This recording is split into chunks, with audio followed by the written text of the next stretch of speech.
ਰਾਹੁਲ ਗਾਂਧੀ ਵੱਲੋਂ ਦਿੱਤੇ ਗਏ ਬਿਆਨ ਤੋਂ ਬਾਅਦ ਬੀਜੇਪੀ ਅਤੇ ਕਾਂਗਰਸ ਵਿਚਕਾਰ ਸ਼ਬਦੀ जंग शुरू हो गई है। देखिए, इसको लेकर के लोकसभा में नहीं पूरे देश में हंगामा है। पता नहीं राहुल गांधी जब से विपक्ष की भूमिका में आए हैं, पूरी दुनिया पक्ष और विपक्ष राष्ट्र के नाम पर एक होता है, एक भाषा होती है राष्ट्र के लिए, लेकिन जब आतंकवाद का इशू आता तो पाकिस्तान की जुबान बोलते कश्मीर के इशू पर। जब प्रधानमंत्री ने मेक इन इंडिया कहा तो पूरा दुनिया मेक इन इंडिया पर भारत आया और इन्वेस्ट किया। कोई ऐसा बड़ा बड़ा कंट्री नहीं रहा जिसने मेक इन इंडिया में आके यहाँ काम।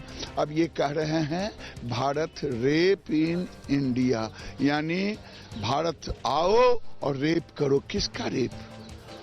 भारत की बेटियों का रेप।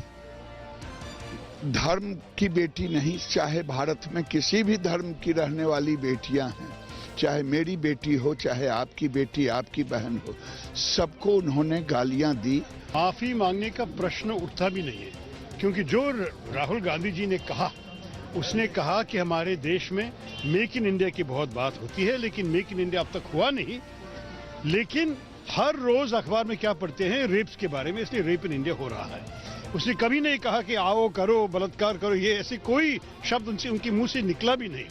और अगर बलात्कार की बात आप करना चाहते हैं तो यूपी में एक बीजेपी एमएलए के खिलाफ क्या एक्शन लिया गया है?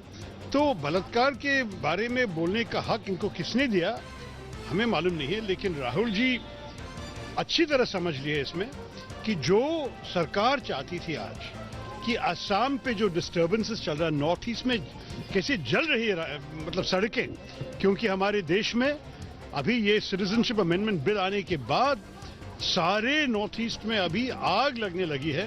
और इस सिचुएशन के अंदर चर्चा करने के अलावा वो चाहते थे कि कोई भी डिस्ट्रैक्शन मिल जाए।